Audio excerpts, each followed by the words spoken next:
These are the diseases diagnosed in the Veterans Administration in a PowerPoint. This was leaked to us, thank God, through Major Doug Rocky, who's dying himself from Gulf War disease or uranium exposure. And you can see that 4 years, this was a list of diagnosed illnesses 4 years after the 2003 Gulf War. Remember when we were all demonstrating in the streets and even in Antarctica? Well, this is why we were demonstrating, because look at these soldiers. None of them had ever been to war or been exposed before 2003 to depleted uranium or the battlefield. These were virgin soldiers, and a lot of them were National Guardsmen. So, musculoskeletal, mental, ill-defined conditions, gastrointestinal, and neuro illnesses are at the highest rates. Look at malignant neoplasms or cancer at the very bottom. What that means is when the governments admit that cancer and birth defects are caused by ionizing radiation, it's because they don't want to admit there's an elephant in the living room, and it's all these chronic illnesses that I just showed you in that list of free radical related illnesses. After World War II, we had a 5% medical disability rate in our soldiers. After Vietnam, because of Agent Orange, it was 10%. And Vietnam veterans survived about 10 years after the Vietnam War. They were able to work and keep their marriages together. But after about 10 years, their lives started to fall apart. We have more than 1 million soldiers, homeless soldiers, living in our streets of America today, and I see them all the time in Berkeley. They are too sick to work. A lot of them are in wheelchairs. They're brain damaged. They're mentally ill. There are many, many problems that they have. And the VA is not really there and was never there or set up to help the soldiers. It was really set up to protect the government.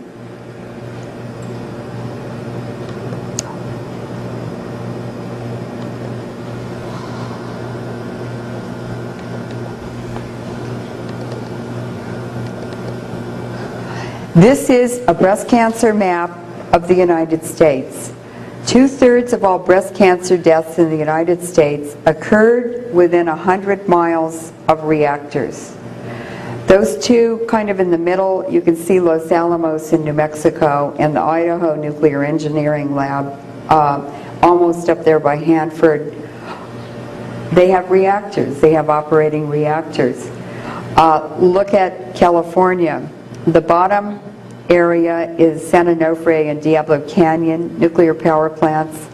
The Bay Area is the sort of round one with the Livermore Lab, the secret Navy, U.S. Navy radioactive research facility in Hunters Point Naval Shipyard. The whole black community is dying of radiation-related illnesses, and the mortician for San Francisco County, coroner for San Francisco County, stated that every person he did an autopsy on in San Francisco County who was from Hunters Point had cancer in their bodies, no matter what the cause of death was. I'm showing this to you just to demonstrate that nuclear power plants and nuclear reactors have a devastating effect on public health. And what's coming out of Fukushima today and tomorrow and the day after has caused death all over the United States.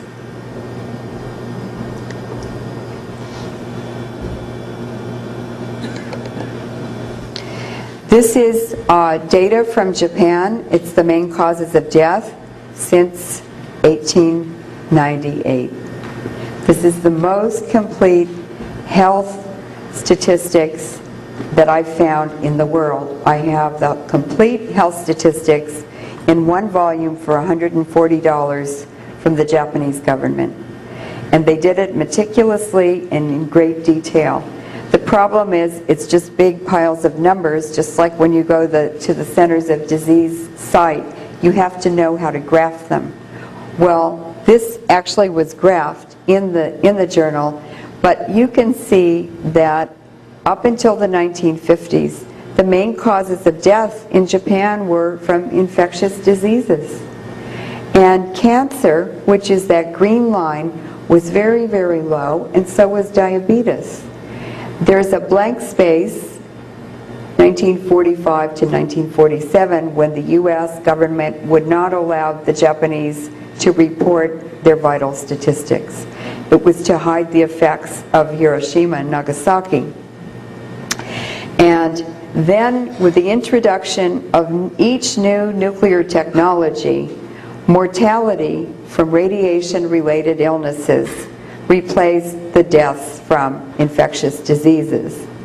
And you can see that that top hump is cerebrovascular diseases, brain diseases, mortality.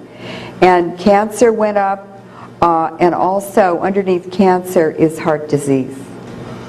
And look at the big increase after 1990 with the introduction of depleted uranium to the battlefield.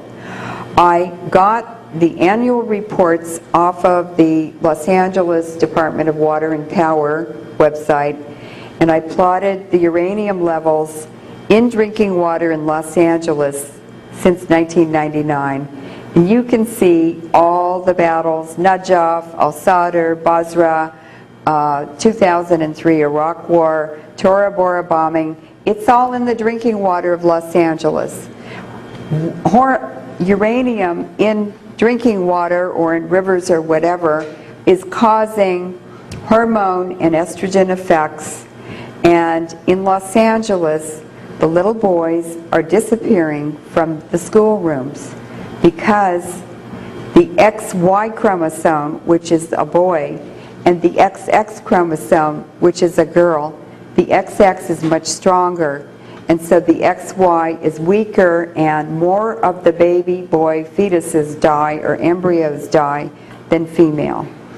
And the estrogen and hormone effects are also causing an expanding female population, a shrinking male population, in, for instance, the salmon in the Columbia River because of radiation from Hanford and the Trojan reactor. So what we're doing is turning humans and animals into hermaphrodites, mixing sexual reproductive cells, and you can see in fish reproductive tissues there are defective or irregular sperm-producing cells right next to and integrated in the ova, the female egg. What are those doing in male fish? They shouldn't be there. The polar bears in the Arctic, exposed to those bomb tests and the radiation from Iraq, Afghanistan, and Yugoslavia carried up to the Arctic within a couple of days. The female polar bears have cubs, but they also have penises. And so this is happening in our babies too.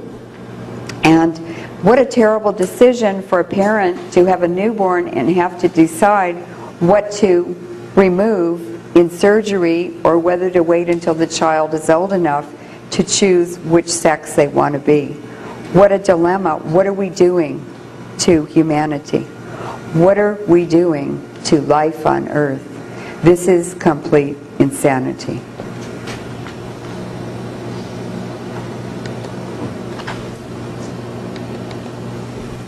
This is from the New York Times.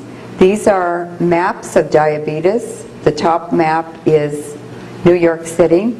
Everybody's drinking the same drinking water. The darkest areas on the top is Harlem, where the African Americans predominate in the community. And then the Bronx, and is it Queens? I don't know New York City very well.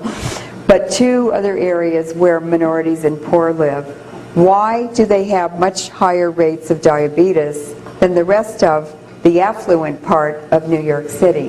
The answer is that we discovered after Chernobyl that the state milk boards are taking the most contaminated radioactive milk from dairies near nuclear power plants, and they're shipping that into black inner city communities where it's sold in the mom and pop stores. Look at Africa in the bottom map. It has the lowest diabetes in the world. So how can diabetes be genetic in blacks if they didn't have it in Africa? It's because U.S. national policy is to genocide the black communities with radiation.